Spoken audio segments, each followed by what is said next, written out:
Let me welcome you all here today for the signing of this historic legislation. With this bill, the American financial system takes a major step forward towards the 21st century, one that will benefit American consumers, business, and the national economy for many years to come. This is the culmination of years of effort by many, many people. It reflects the work of presidents, Treasury officials, members of Congress, those in the private sector, from both parties, and dedicated professionals both inside and outside the government. With their help, I believe we have all found the right framework for America's future financial system. I want especially to thank the members of Congress who played so crucial a role in passing this legislation. Thank the key regulators and the agencies they represent, Chairman Greenspan and the Federal Reserve, Chairman Levitt and the SEC, Controller Hawk and the OCC, Ms. Seidman and the OTS, for all that they have contributed to bringing us to this point.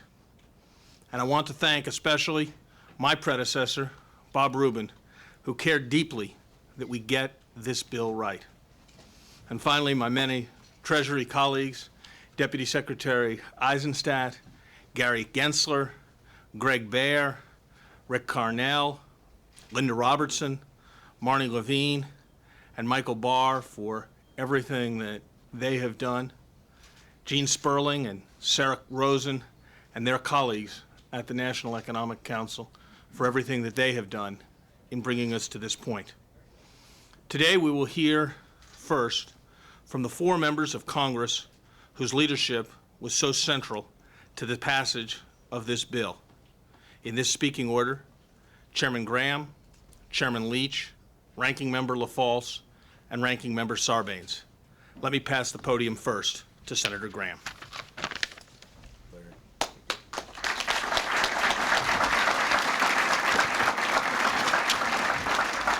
Thank you very much, Larry. Thank you, Mr. President. The world changes, and Congress and the laws have to change with it.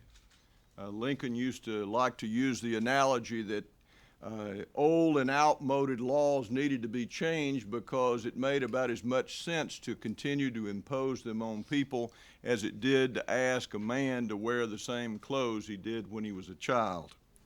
In the 1930s, at the trough of the Depression, when Glass-Steagall became law, it was believed that government was the answer. It was believed that stability and growth came from government overriding the functioning of free markets. We're here today to repeal Glass-Steagall because we have learned that government is not the answer.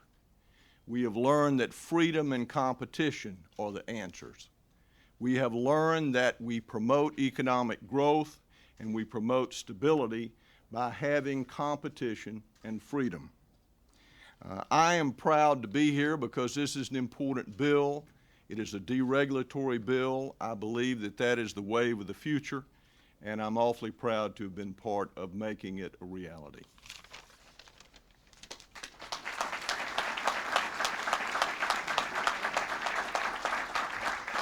Mr. President, Secretary Summers, colleagues in the House, let me just say this is a bill that's bipartisan, bicameral, in fact, tri-institutional, with officials of the legislative, executive, as well as the independent regulatory branches of government working well together. Seminally, it has four key components from my perspective. One, this bill has the strongest privacy provisions ever enacted into statute.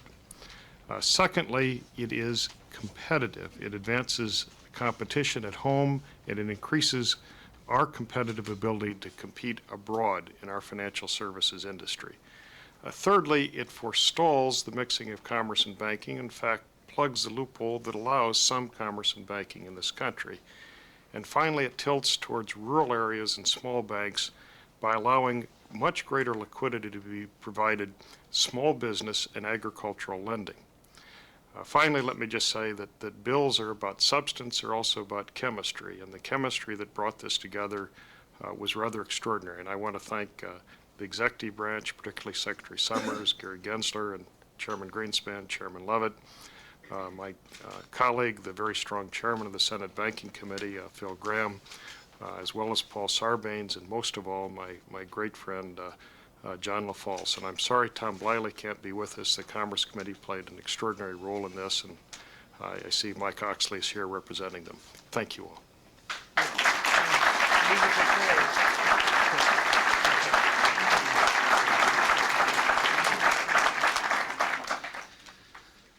Oliver Wendell Holmes once said, "All men are an omnibus in which their ancestors reside." This is an omnibus banking bill in which many ancestors reside. It has many fathers and mothers. Many of the fathers and mothers are in this room. Many of the fathers and mothers are not in this room. The Doug Bernards, the Steve Neals, the Al D'Amatos, etc. Some of the mothers are Jean Ruslanovich and Tricia Haston, in particular. I want to point them out. Donna Tenoy and Ricky Helfer, etc. I think this is a very good bill. We can view the same bill from different perspectives. I view this bill as a great codification and regulation of the existing financial services system and the future dynamic financial services system, a financial services system that has been brought about primarily through the unbelievable breakthroughs in technology and the marketplace. But I view this primarily as a consumer protection bill, a bill that puts into federal law consumer safeguards and protections that never existed before. I view this as the first bill, an extremely important bill on the federal level that protects consumers' privacy. It will not be the last bill. We do much. We have much yet to do. And I look forward to working with the administration and the ladies and gentlemen on this platform in this room in order to bring that about. Thank you very much.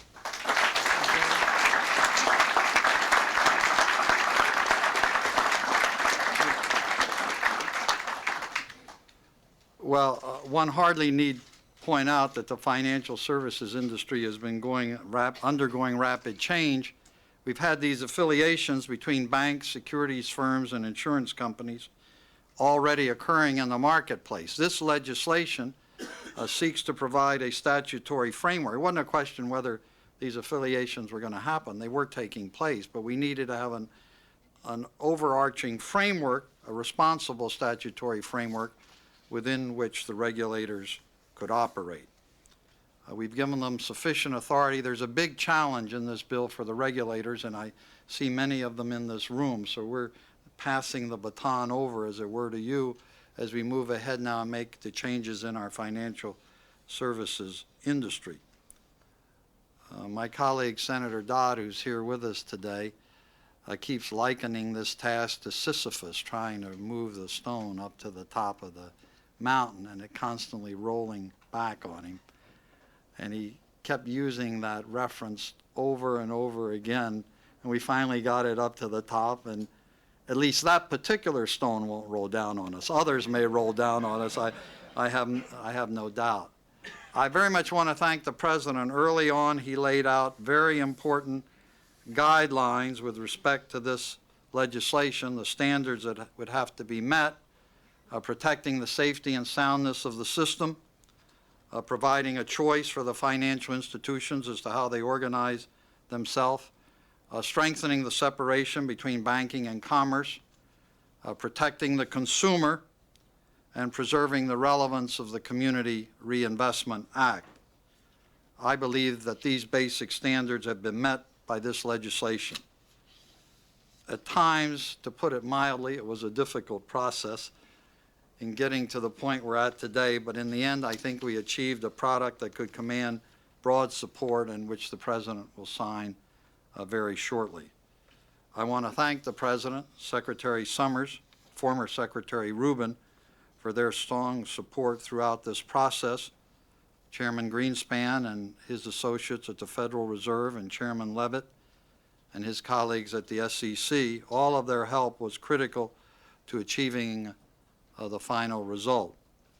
I want to thank Chairman Leach who served as such an able chairman of the conference committee and kept us at the table when on occasion it looked like maybe people would walk away from the negotiating table. He shepherded the process through, I think, in an exemplary way. And I want to thank Congressman LaFalce. And of course, I want to congratulate Chairman Gramm for the accommodation that was reached in the end that could command broad support and gave us this legislation. And I want to thank all of my colleagues in the Congress, both House and Senate side, who from the very beginning we set out to get a result, and in the end we got a result. We're very pleased with that outcome.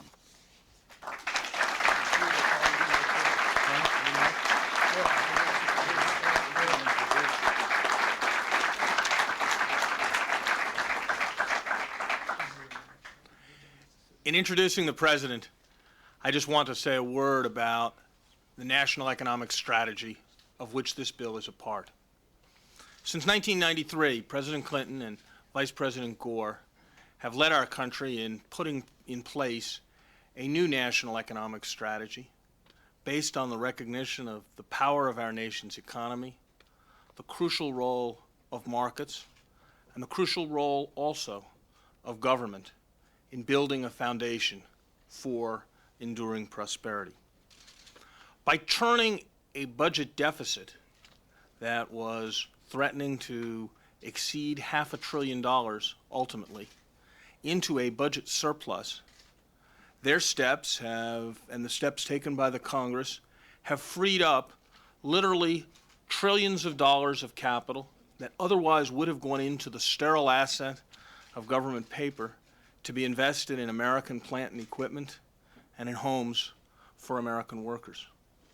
But as important as assuring a large quantity of capital is assuring that capital is allocated efficiently and competitively throughout our economy. And that, of course, is the task of the financial system, and is a task that the financial system will carry on more efficiently and more effectively to the benefit of Americans as a consequence of this legislation. President Clinton laid down 4 principles as necessary for financial modernization: the preservation of the vitality of the Community Reinvestment Act, effective consumer protections, business choice, and continued separation of banking and commerce. With his strong and determined leadership, the bill we will sign today meets all of these principles and takes a major step towards preparing our financial system for the future. But I'm sure that all of us in this room can agree that as important as this legislation is, it is not the end of the work we need to do with respect to our financial system. We will need in the next months to ensure that this bill is implemented in a way that strengthens and does not diminish community investment.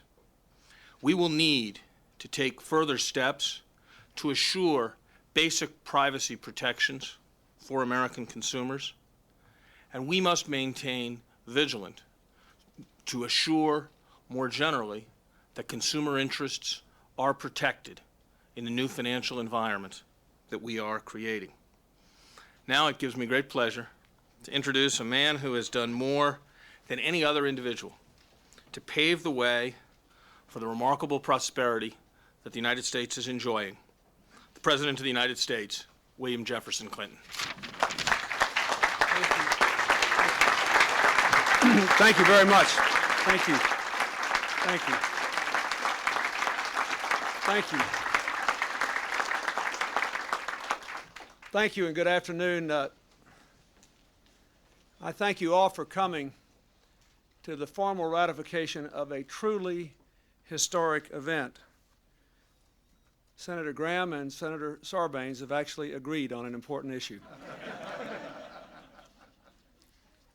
But I'm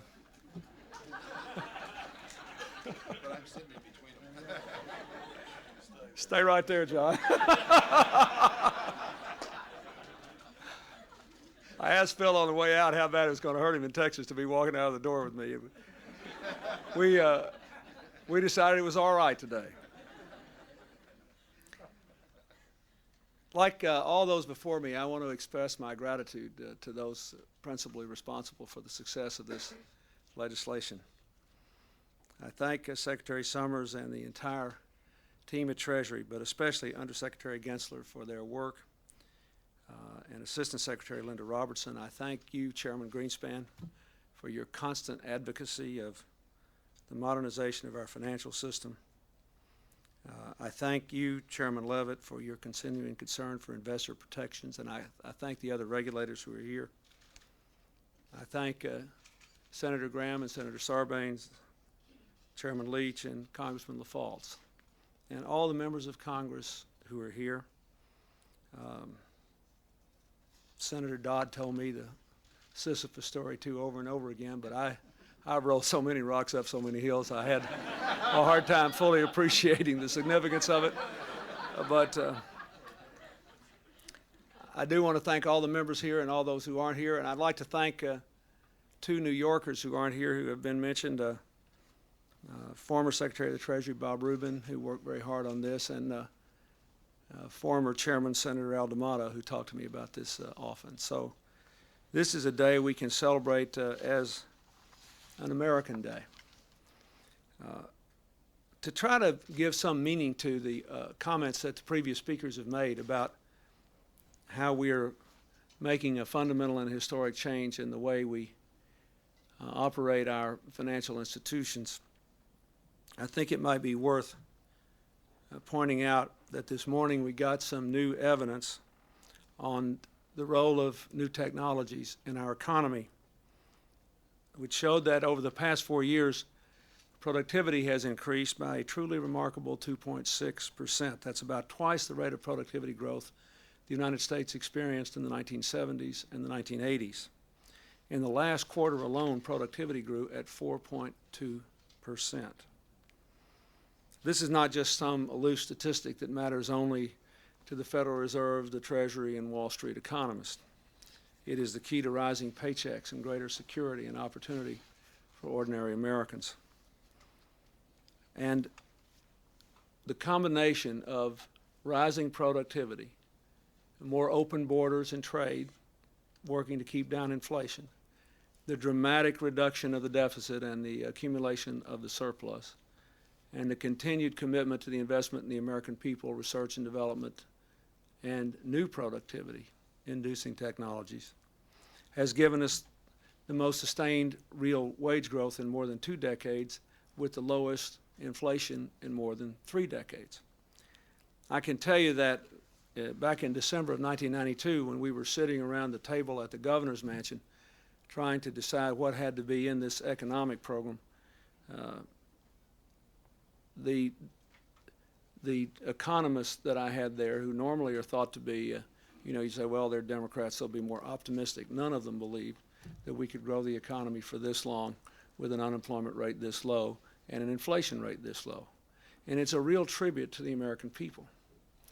So what you see here, I think, is the most important recent example of our efforts here in Washington to maximize the possibilities of the new information age global economy, while preserving our responsibilities to protect ordinary citizens and to build one nation here.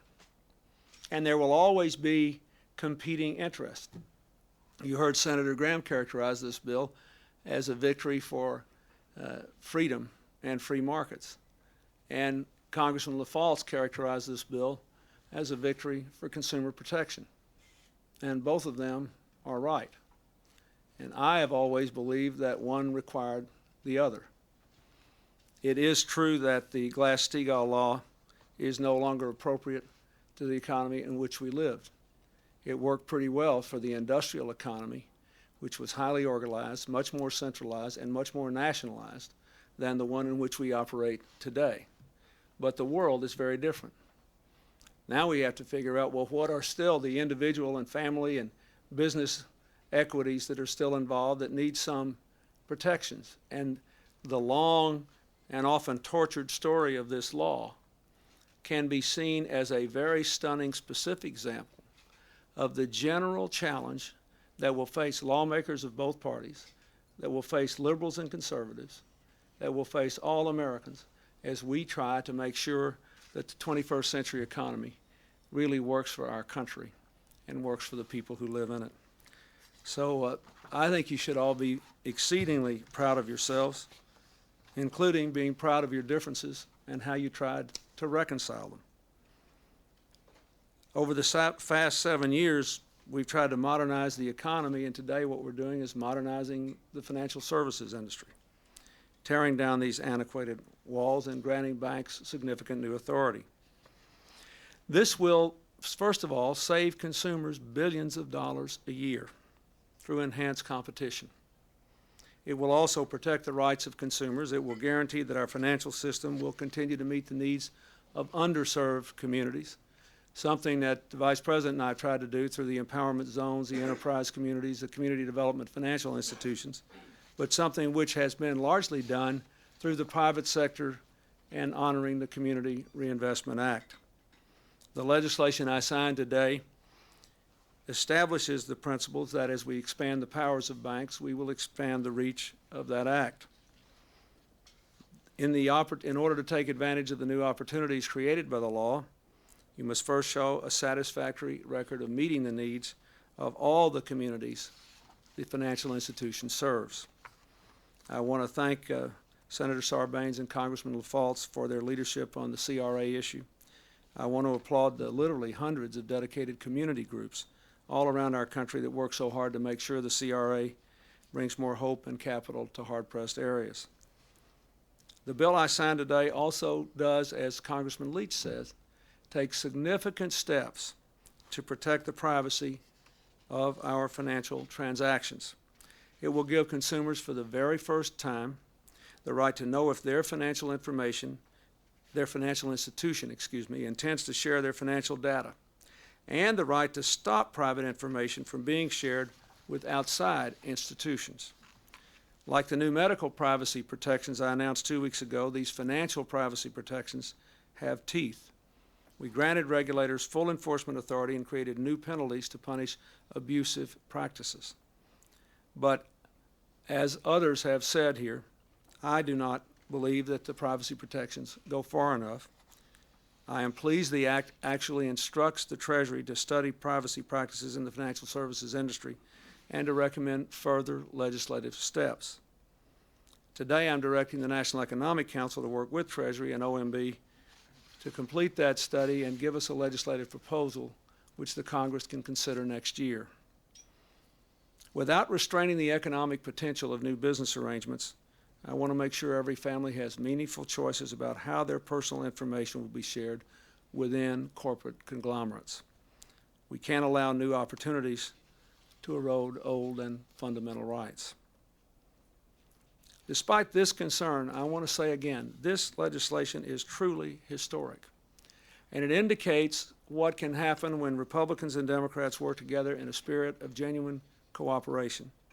When we understand we may not be able to agree on everything, but we can reconcile our differences once we know what the larger issue is, how to maximize the opportunities of the American people in a global information age and still preserve our sense of community and protection for individual rights. In that same spirit, I hope we will soon complete work on the budget.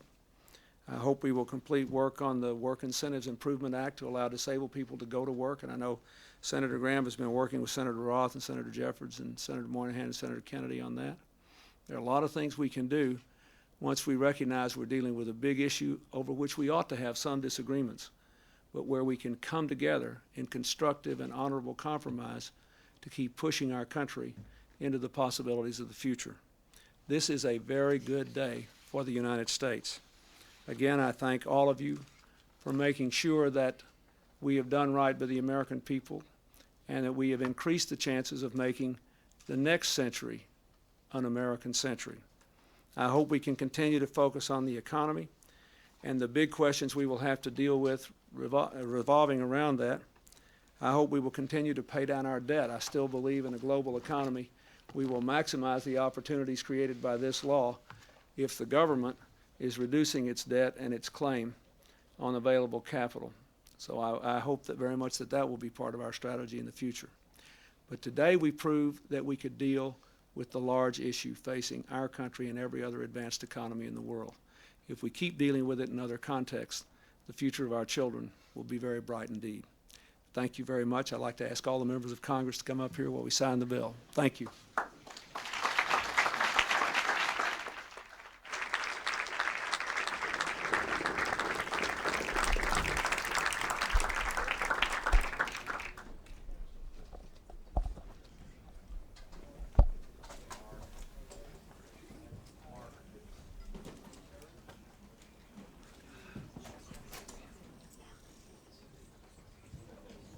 Does it violate the independence of the Fed for you to come up here?